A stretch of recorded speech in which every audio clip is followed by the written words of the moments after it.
Hey guys, Ajax22 here, and I wanted to share with you what I hope will be a quick and easy project, he said, jinxing himself. This is a Stevens 67, which is an interesting design. Most of the guns are pretty robust. Haven't had a whole lot of problem with these. I think I've got a half dozen of them. The biggest problem on these tends to be the trigger groups. Are one big cast aluminum piece that tends to be fairly well, weak, and they will crack off in here, and then you won't be able to have a stock on them, and you either have to bore into them and retap it, or scrounge up another trigger assembly and bid against everybody else in the world who has one of these and has broken the same exact part as you, because it is the weakest part of the gun by far. This one was in a store and basically was just the ugly one that nobody wanted, that they hang on the wall. So I've already cut the barrel down. Makes it a little easier to work with. I wanted a riot gun anyway when this is done. I didn't want a trap gun, although this would be kind of a nice one to show up at the snooty trap clubs with.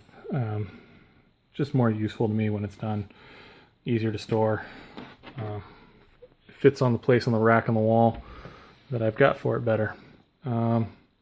It's frozen pretty good. The mechanism, I don't know how much of it's still moving. Not a ton. I'm staying away from pulling on the trigger just because the bolt isn't locked forward, and I've had an incident before with the Mini 14 that was frozen solid and resulted in a hole in my buddy's ceiling. So just because the gun is rusted shut doesn't mean it can't go off. Let that be a lesson to you. And to the world. But yeah, so first step on this is just to show you what we're starting with and how crummy it is, and then I'm gonna hit the bolt with some penetrating oil and grease her down and see what breaks free and how well it opens up. I'm not gonna try to start turning any of the screws yet. I may take just a chunk of copper or a penny or something and start trying to scrape off some of the scale, because there's a fairly thick coating on this. But yeah, it's not too bad. Doesn't look like it's been through any sort of fire or anything. A lot of these were used on boats as an inexpensive, I don't know, shark gun, shoot the large fish gun. I had another one of these that was in, well, quite a bit better condition, honestly. This one's pretty roached,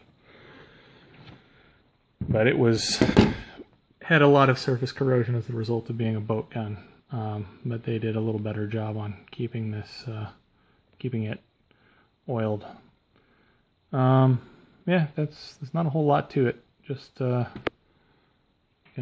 do a resto, because I think this one should be pretty straightforward and hopefully not gonna require tracking down a lot of parts. And then this gun can go from the rusty gun pile in the garage into the functional but ugly gun pile.